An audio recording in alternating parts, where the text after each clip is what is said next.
வணக்கம் மக்களே, நான் சத்யவர்ஷா. இந்திய அரசியலமைப்பு ஆலோசகராக பணியாற்றி வருகின்றேன். தீபம் ஏற்றக்கூடிய ஒரு வழிபாடு என்பது அவர்களுடைய மூதாதையர்களுடைய வழிபாடு.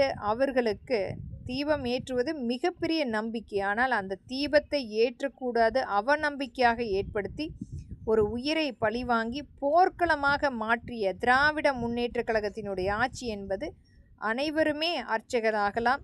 சமஸ்கிருதத்தில் மந்திர வழிபாடு செய்யக்கூடாது.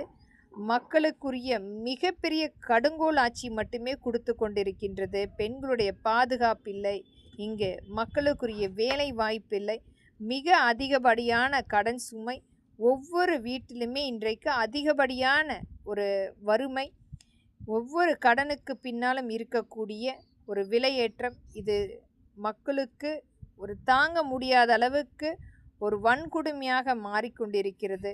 பாதுகாப்பாக இருக்கக்கூடிய அரசாங்கமே பெண்களை சூறையாடி விசிறி அடித்து கொண்டிருக்கும் சூழ்நிலை நாம் திராவிட முன்னேற்ற கழகத்தின் ஆட்சியில் பார்த்து கொண்டிருக்கின்றோம்.